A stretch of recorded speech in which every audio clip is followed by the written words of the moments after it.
Hello मेरे प्यारे students, आज मैं आपको क्लास 12th केमिस्ट्री के 75 ऐसे इंपॉर्टेंट टॉपिक बताऊंगा जो कि 100% आपके बोर्ड एग्जाम में आएगा।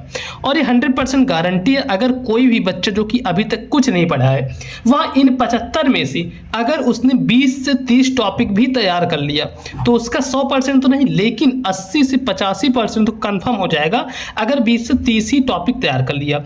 और वो कौन से 20 और 30 टॉपिक होंगे वो भी बताऊंगा। और अगर 100 में 100 चाहिए तो आपको कौन से ये पूरे टॉपिक तैयार करने पड़ेंगे, आपको पूरा देखना है, ठीक। बाकी अगर 80-85 आपको चाहिए तो मैं सिर्फ 20 से 30 टॉपिक अभी बता दूंगा, इसमें टिक लगवा दूंगा। और सारे बच्चे आप नोट्स वगैरह कुछ लेके बैठो जिससे क्या हो ना, टिक वगैरह मारते चलो, नहीं तो मैं ऐसे बता रहा हूँ। और यह वीडियो सिर्फ और सिर्फ क्लास 12th वालों के लिए जो भी 2025 पे अपना एग्जाम देने के लिए चल रहे हैं, ठीक।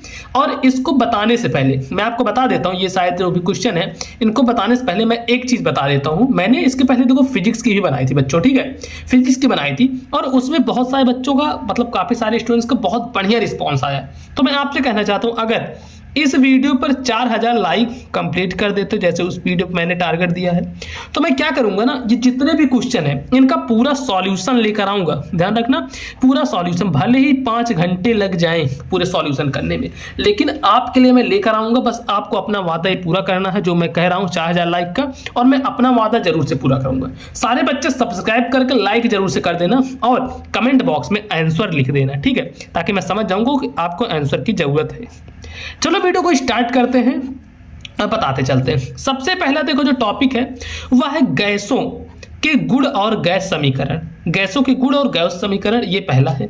दूसरा है आदर्श गैस समीकरण और वान डर वाल्स समीकरण, ये दोनों हैं। उसका तीसरा जो है ये वाला बहुत महत्वपूर्ण है, तीसरा वाला क्रिस्टल संरचना और ठोस अवस्थाओं के प्रकार। ये जो है ना थर्ड वाला, यह काफी ज्यादा इंपॉर्टेंट है, यह हर बार पेपर में आता है। तो पहला टॉपिक आप समझ सकते हो कि ये है जो मैं 20-30 टॉपिक बताया था उनमें से पहला टॉपिक ये है। उसके बाद चौथा नंबर क्वेश्चन है या टॉपिक है अपवर्तनांक और यंग मॉड्यूलस, यह भी बहुत ही ज्यादा इंपॉर्टेंट है। ये सब क्या है, वेरी IMP, ठीक। उसके बाद 5वां नंबर रासायनिक बल और इंटरमॉलिक्यूलर फोर्सेस, रासायनिक बल और इंटरमॉलिक्यूलर फोर्सेस, यह भी काफी इंपॉर्टेंट टॉपिक। ये जितने भी टॉपिक बताया हूं ना वैसे तो सारे ही इंपॉर्टेंट है, लेकिन मैं अभी आपको बताया था ना कि आप चाह रहे हो कोई ऐसे 20 से 30 टॉपिक मिले जिनको पढ़ के आपको 85% आने चाहिए, तो 85% के लिए ये काफी इंपॉर्टेंट है और इनका पूरा सॉल्यूशन मैं कराऊंगा। अभी तक आपने देखा होगा इंटर में ऐसा कोई कराया नहीं होगा, लेकिन मैं पूरा सॉल्यूशन कराऊंगा। और जितनी जल्दी आप लोग ये जो लाइक का टारगेट है, ये जो टारगेट मैं छोटा सा टारगेट दिया हूं 4000 का, जितनी जल्दी आप लोग कंप्लीट कर दोगे मैं उतनी जल्दी इसका पूरा सॉल्यूशन, इसका पूरा हल लेकर आ जाऊंगा और आपको इसका PDF भी दे दूंगा, ताकि आप सही बच्चे पढ़ पाओ और अच्छे से अपने एग्जाम में फोड़ पाओ। जो आपका सपना है 100 में 100 लाने का, 100 में 70 लाने का, 100 में 80 लाने का, 100 में 90 लाने का, वह साकार कर पाओ। फिर 6वां नंबर क्रिस्टलाइन और एमॉर्फस ठोसों का वर्गीकरण। फिर हाइड्रोजन और इसके यौगिक, यह काफी महत्वपूर्ण टॉपिक है। हाइड्रोजन और इसके यौगिक, ये जो टॉपिक है ना मेरे प्यारे स्टूडेंट्स, यह बहुत ज्यादा महत्वपूर्ण है। हाइड्रोजन और इसके यौगिक, इसको एकदम दिमाग में बैठा लेना। उसके बाद है 8वां नंबर क्वेश्चन परमाणु संरचना, रदरफोर्ड और बोहर का मॉडल। ये जो है ना परमाणु संरचना, रदरफोर्ड और बोहर का मॉडल, यह काफी महत्वपूर्ण है, काफी ज्यादा इंपॉर्टेंट है, तो इसको भी अच्छे से समझना। उसके बाद 9वां नंबर क्वेश्चन है इलेक्ट्रॉनिक विन्यास और आइसोटोप्स। इलेक्ट्रॉनिक विन्यास और आइसोटोप्स, ये 9वां नंबर क्वेश्चन है, यह भी काफी ज्यादा महत्वपूर्ण है। फिर आता है रासायनिक बंध और बंध सिद्धांत, तो यहाँ पे 10 टॉपिक कंप्लीट होता है। उसके बाद अब सीधा आते हैं 11वें टॉपिक पे, जो अपना 11वां टॉपिक है लुईस बिंदु संरचना और वैलेंस इलेक्ट्रॉन। फिर आता है देखो 12 नंबर क्वेश्चन, और ये जितने टॉपिक है ना सारे केमिस्ट्री के टॉपिक हैं, इतना ध्यान रखना, सारे केमिस्ट्री के ही है। फिर आता है 12 नंबर रासायनिक गतिकी प्रथम और द्वितीय क्रम अभिक्रियाएं, ये वाला। और 13 नंबर क्वेश्चन है गति स्थिरांक और अभिक्रिया का वेग, ये वाला। ये जितने क्वेश्चन बताए सारे इंपॉर्टेंट है। अब बढ़ता हूं अपने 14 नंबर क्वेश्चन पर। तो ये देखो स्टूडेंट्स, 14 नंबर जो टॉपिक है वह है ऊष्मागतिकी के नियम और उनकी व्याख्या। यह वाला टॉपिक काफी ज्यादा इंपॉर्टेंट, हर बार पेपर में पूछा जाता है। और जितने ही बच्चे यह वीडियो देख रहे हैं उनको मैं कह देना चाहता हूं कि इसमें से कोई भी टॉपिक मिस मत करना, नहीं तो आप बाद में खुद अफसोस करोगे। जब आपके 2025 का पेपर आएगा आपके साथ में और आप एग्जाम हॉल में बैठे होगे तो वहां पे सोचोगे यार पीयूष भैया ने तो यह वीडियो बनाई थी, यह मैंने इस चैनल पर देखी थी लेकिन मैं इसको पढ़ा नहीं, तो ये गलती आपको नहीं करनी है। उसके बाद 15 नंबर है गिब्स मुक्त ऊर्जा और उसकी गणना। फिर है ऊष्मीय रासायनिक प्रतिक्रियाएं, और उसके बाद बफर समाधान और उनका महत्व। ये जो है ये सारे ही बेहद महत्वपूर्ण टॉपिक हैं, इन सबको एकदम बढ़िया से अपने दिमाग में बैठा लेना है। फिर आता है 18 नंबर क्वेश्चन, 18 नंबर टॉपिक अणुवीय भार और मोलारिटी की गणना ये है। फिर है सॉल्यूशन के गुण और कॉलिगेटिव गुण, सॉल्यूशन के गुण और क्वालिटेटिव गुण, ये दो टॉपिक काफी महत्वपूर्ण हैं। 20वां नंबर आता है फिर विलेयता और विलयन के प्रकार। अब देखो यह जो टॉपिक है ना, इसको एकदम स्टार में लगा देता हूँ। 100% जितने बच्चे देख रहे हो 100% इनको तैयार करके जाना। फिर 21 नंबर इलेक्ट्रोकेमिकल सेल और उनका कार्य, यह भी बहुत ज़्यादा महत्वपूर्ण है। चाहो तो एक कॉपी पेन लेके आप बैठे रहो, जो मैं टॉपिक बता रहा हूँ उसको नोट करते चलो, और अगर नहीं नोट करना तो फिर से आकर वीडियो देख लेना। चैनल को सब्सक्राइब कर लो, जितने बच्चे देख रहे हो ना चैनल को जरूर से सब्सक्राइब कर लेना। मैं कहता हूँ आप देखोगे जब एग्जाम टाइम में इस पर जो कुछ बताऊँगा अगले दिन जाओगे पेपर में वही चीज़ें आई रहेंगी, क्योंकि इतना मुझे एक्सपीरियंस है। फिर 22 नंबर है इलेक्ट्रोलिसिस की प्रक्रिया और फैराडे का नियम इलेक्ट्रोलिसिस प्रक्रिया और फैराडे का नियम, यह काफी महत्वपूर्ण है। फिर ये वाला 23 नंबर बैटरी और ईंधन सेल्स, यह भी काफी ज्यादा आईएमपी, काफी ज्यादा इंपॉर्टेंट और काफी ज्यादा महत्वपूर्ण चैप्टर है। चैप्टर क्या महत्वपूर्ण टॉपिक है, ठीक। फिर आते हैं 24 नंबर क्वेश्चन पर, जो कि है रासायनिक संतुलन और ली चैटेलियर का सिद्धांत। फिर आता है 25 नंबर क्षार और अम्ल क्षार संतुलन। अच्छा, यह जो टॉपिक है ना यह बहुत महत्वपूर्ण है, क्षार और अम्ल क्षार संतुलन। ये जितने टॉपिक मैं दे रहा हूँ इनका सॉल्यूशन चाहिए तो एक बार कमेंट में आप लोग आंसर लिख देना, ठीक है। कमेंट में क्या करोगे, आंसर लिख देना, और इसका जो 4000 लाइक का जो क्राइटेरिया है ना मेरे प्यारे दोस्तों, आप लोग कंप्लीट कर लेना। और मुझे पता है आप लोग आराम से कंप्लीट कर दोगे। जितने बच्चे देख रहे हो बस आपका फर्ज बनता है कि एक लाइक जरूर से करना, ठीक। एक लाइक कर देना, उसके बाद की गारंटी सारी मेरी है, एग्जाम में फंसाने की गारंटी सब कुछ मेरी है। बस आपको अपना एक लाइक करके मुझे बता देना है कि मेरे अंदर पावर है कि मैं इतना कंप्लीट कर सकता हूँ। भैया आपने टारगेट दिया है तो मैं यह टारगेट जरूर से कंप्लीट करूंगा। फिर 26 नंबर पीएच स्केल और उसका महत्व, यह भी काफी महत्वपूर्ण टॉपिक है। फिर आता है 27 नंबर अम्ल क्षार और लवण के गुणधर्म, एसिड बेस एंड सॉल्ट, ठीक। इनके क्या करना है गुणधर्म, यह काफी महत्वपूर्ण है।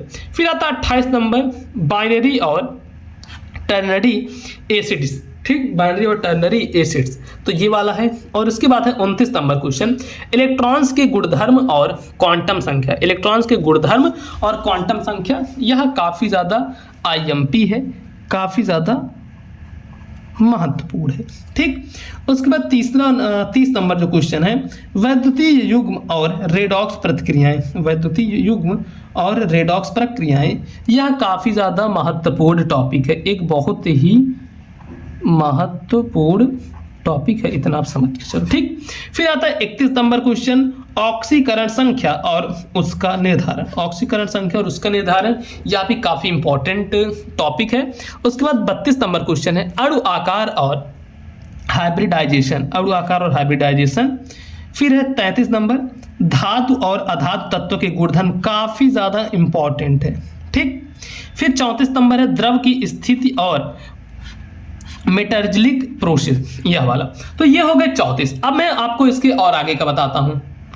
अब देखो जो 35 नंबर क्वेश्चन है यह है परमाणु भार और उसका द्रव्यमान, काफी इंपॉर्टेंट चैप्टर है यह वाला, बहुत ही इंपॉर्टेंट चैप्टर। इसके 2-3 क्वेश्चन हैं जो कि काफी ज्यादा महत्वपूर्ण है, ठीक। उसके बाद है नोबल गैसों और 2-3 चैप्टर, इसके 2-3 टॉपिक हैं। नोबल गैसों और उनके यौगिकों का अध्ययन, यह भी काफी इंपॉर्टेंट। फिर आता है ये देखो हैलोजन और उनके यौगिक, ठीक। यह काफी ज्यादा मैं कह सकता हूं वेरी आईएमपी है।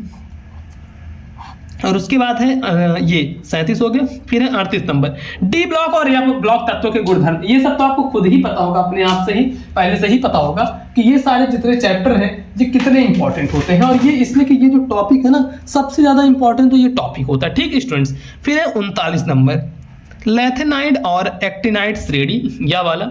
और फिर है इस टॉपिक के बाद 40 नंबर, जो कि है कोऑर्डिनेशन कंपाउंड और उनके अनुप्रयोग। कोऑर्डिनेशन कंपाउंड और उनके अनुप्रयोग काफी ज्यादा इंपॉर्टेंट है। और उसके बाद आता है 41 नंबर क्वेश्चन, आंतरिक संक्रमण तत्व और उनके यौगिक, यह वाला। फिर 42 नंबर है ट्रांजिशन मेटल्स और ट्रांजिशन मेटल्स के विशेष गुण, ठीक। फिर आता है 43 नंबर क्वेश्चन, कार्बन परिवार और सिलिकॉन यौगिक। फिर आता है 44 नंबर, नाइट्रोजन परिवार और अमोनिया। फिर 45 नंबर, ऑक्सीजन परिवार और सल्फर यौगिक। ये जो है ना तीनों एकदम बढ़िया तरीके से एकदम दिमाग में बैठा लेना, क्योंकि काफी ज्यादा इंपॉर्टेंट टॉपिक है। मैं आपको बार बार बोल रहा हूँ, ये जितने भी टॉपिक बताए हूं ना, सब रिसर्च के बाद 4 घंटे 5 घंटे 10 घंटे रिसर्च करने के बाद आपके लिए एक वीडियो तैयार होती है। तो इसके लिए आपको क्या करना दोस्तों, एक लाइक प्लीज आप लोग कर सकते हो, मुझे पता है आप लोग एक लाइक कर सकते हो। जितने भी बच्चे वीडियो देख रहे हो ना, वीडियो को एक लाइक जरूर से करना, इससे मेरा भी थोड़ा मोटिवेशन बढ़ेगा। और आपके लिए आप लोग जो कहते रहते थे ना कि भैया इंटर की वीडियो लाया करो, तो मैं इंटर की वीडियो लेकर आया करूंगा, ठीक। तो चलो अब बढ़ते हैं हम आगे। अब आगे बढ़ेंगे तो हमारा है 46 नंबर क्वेश्चन, जो कि है पर्यावरण रसायन विज्ञान, प्रदूषण और ग्रीन हाउस प्रभाव, ये वाला। फिर है 47 नंबर, कार्बनिक रसायन विज्ञान और हाइड्रोकार्बन। उसके बाद है 48 नंबर क्वेश्चन, एल्केन्स, एल्कीन और एल्काइन के गुण बहुत ही महत्वपूर्ण है, ठीक। फिर आता है 49 नंबर, एल्कोहल, फेनॉल और ईथर। एल्कोहल, फेनॉल और ईथर यह भी काफी महत्वपूर्ण है। उसके बाद आता है एल्डिहाइड और कीटोन के गुणधर्म। एल्डिहाइड और कीटोन के गुणधर्म आपने पढ़ा होगा टॉपिक, आपके स्कूल वाले भी, आपके जो टीचर होंगे उन्होंने बताया होगा कि ये जरूर से टॉपिक तैयार करना। तो मैं भी आपसे कहता हूँ कि ये टॉपिक तैयार करना बेहद इंपॉर्टेंट है, ठीक। फिर उसके बाद है कार्बोक्सिलिक एसिड और उनके अनुप्रयोग इंपॉर्टेंट है। अब इसके बाद से जितने सारे ही बहुत महत्वपूर्ण हैं। फिर है एमीन और नाइट्रोजन युक्त यौगिक, बहुत ज़्यादा महत्वपूर्ण है। पॉलीमर और उनका वर्गीकरण, ये भी बहुत ज़्यादा महत्वपूर्ण है। सिंथेटिक फाइबर और प्लास्टिक उतना महत्वपूर्ण नहीं है। फिर है कार्बनिक प्रतिक्रियाओं के प्रकार, विस्थापन, संयोजन, यह काफ़ी इंपॉर्टेंट है। अब आपको दिखा, अच्छा नीचे नहीं दिख रहा था ना। चलो अब बढ़ते हैं अपने 56 नंबर क्वेश्चन पर। तो ये देखो दोस्तों, अपना आता है 56 नंबर क्वेश्चन, और ये 56 नंबर क्वेश्चन है फिनॉल और उनके यौगिक, ठीक। फिनॉल और उनके यौगिक यह बहुत ही महत्वपूर्ण विषय है, या फिर कह सकते बहुत ही महत्वपूर्ण टॉपिक है। तो इसको बढ़िया तरीके से तैयार कर लेना। 2025 में ना ये सारे एकदम तैयार करके जाना और फोड़ कराना। मैं तो चाहता हूँ मेरे जितने भी बच्चे हैं, जितने भी कोई मैं पढ़ा रहा हूँ, सब 90 प्लस ही रहे। और आप लोग 90 प्लस कब रहोगे, जब इसके पूरे सॉल्यूशन पढ़ोगे। अभी तो मैं क्या कर रहा हूँ, सिर्फ यही बता रहा हूँ। और सॉल्यूशन कब आएगा, जब वीडियो पर क्या करोगे, 4000 लाइक कर दोगे। जितने बच्चे हो ना, मुझे पता है अगर एक लाइक सभी लोग करोगे तो 4000 बड़े ही आसानी से हो जाएगा। फिर उसके बाद 57 नंबर क्वेश्चन है कार्बनिक यौगिकों का नामकरण, जो कि IUPAC पद्धति से करना है। फिर 58 नंबर है न्यूक्लियोफिलिक सब्स्टिट्यूशन अभिक्रियाएं, ये वाला। फिर उसके बाद 59 नंबर क्वेश्चन ग्रीनार्ड अभिकर्मक और उसके अनुप्रयोग। फिर 60 नंबर क्वेश्चन है हाइड्रोकार्बन के भौतिक और रासायनिक गुणधर्म। काफी इंपॉर्टेंट टॉपिक ही मैं लेकर आया हूं। ऐसा नहीं कि कोई भी टॉपिक उठाया और आपको बता दिया, नहीं, ऐसे टॉपिक हैं जो कि आपके पेपर में 100% चांसेस हैं आने के। ऐसा नहीं है कि पेपर में नहीं आएगा। जब आप पेपर उठा के देखोगे ना, तो आप भी कहोगे वाह क्या बात है। फिर 61 नंबर है क्लोरोफॉर्म और अन्य हैलोजन यौगिक। बेंजीन और उसके व्युत्पन्न बहुत ज़्यादा महत्वपूर्ण है, ये भी महत्वपूर्ण है। मैं यहाँ पे टिक नहीं लगाया हूँ, आप देख लेना, फिनॉल और उसके यौगिक, ये सब, ठीक। फिर है आयन विनिमय संतुलन और उनका महत्व। फिर है अमीनो एसिड और प्रोटीन संश्लेषण। ये सारे जितने हैं ना, काफ़ी ज़्यादा इंपॉर्टेंट है। उसके बाद है कार्बोहाइड्रेट्स और उनके प्रकार। फिर आता है लिपिड और उनके जैविक कार्य, विटामिन और उनके प्रकार। काफ़ी इंपॉर्टेंट है ये जितने टॉपिक मैं बताते चल रहा हूँ। सारे टॉपिक एकदम दिमाग में आपको बैठे रहने चाहिए, मैं पहले ही बता दे रहा हूँ। ऐसा नहीं रहना चाहिए कि आप एग्जाम हॉल में चले गए और वहाँ बैठे हो सोच रहे हो कि मैं क्या करूँ। नहीं, आपको ये सब चीज़ें पता रहनी चाहिए। फिर उसके बाद है 68 नंबर न्यूक्लिक एसिड, DNA और RNA। फिर आता है 69 नंबर क्वेश्चन एंजाइम और उनके क्रियात्मक महत्व। ये भी काफ़ी ज़्यादा महत्वपूर्ण है। और उसके बाद 70 नंबर क्वेश्चन है जैविक उत्प्रेरक और बायोकेमिस्ट्री। जैविक उत्प्रेरक और बायोकेमिस्ट्री काफ़ी ज़्यादा इंपॉर्टेंट है। उसके बाद 71 नंबर क्वेश्चन है वेस्पर थ्योरी और बंध कोण की व्याख्या। 72 नंबर टॉपिक सॉल्वेशन प्रक्रिया और सॉल्वेंट के प्रकार। फिर है क्रायोस्कोपी और ओस्मोपिक दबाव, ठीक है, ओस्मोटिक। फिर है 74 नंबर, द्विपरमाणुक और त्रिपरमाणुक अणुओं का अध्ययन, लास्ट वाला ये है परमाणु मॉडल और क्वांटम यांत्रिक के सिद्धांत। तो ये जितने भी टॉपिक मैं आपको बताया हूँ, तो ये टोटल कितने टॉपिक थे? टोटल 75 टॉपिक थे। और इन 75 टॉपिक का पूरा सॉल्यूशन मैं बताऊंगा, ठीक है, पूरा सॉल्यूशन बताऊंगा। भले ही मुझे 4 घंटे 5 घंटे या फिर 8 घंटे की मैराथन क्लास लेनी पड़ जाए, लेकिन मैं बताऊंगा। बस आप लोग से एक रिक्वेस्ट है, इस वीडियो पर 4000 लाइक कंप्लीट कर देना, क्योंकि इसके लिए भी मुझे कम से कम 3-4 दिन लगेगा पूरा तैयार करते, अच्छे से पूरा दिन दूंगा तब। तो आप लोग से एक ही रिक्वेस्ट है कि इस वीडियो को 4000 लाइक तक पहुंचा देना, और आपके जितने भी फ्रेंड्स हैं ना उनके पास शेयर कर देना, और उन्हें बता देना कि भैया इनकी वीडियो को लाइक कर दो, पूरा देख लो, समझ लो। आपके फ्रेंड तो होंगे इंटर में, और तो उनको बताओ आप लोग कि इस चैनल पर बहुत अच्छे से क्लास 12 की तैयारी कराई जा रही है। वो सभी लोगों को इस चैनल पर जोड़ो, और क्लास 12 की एकदम बेस्ट तैयारी मैं करा रहा हूँ। बाकी वीडियो को लाइक करना, चैनल पर नए आए हो तो चैनल को आप लोग जरूर से सब्सक्राइब कर लेना। क्लास 12 की ऐसी वीडियो रेगुलर इस चैनल पर मिलती रहेगी।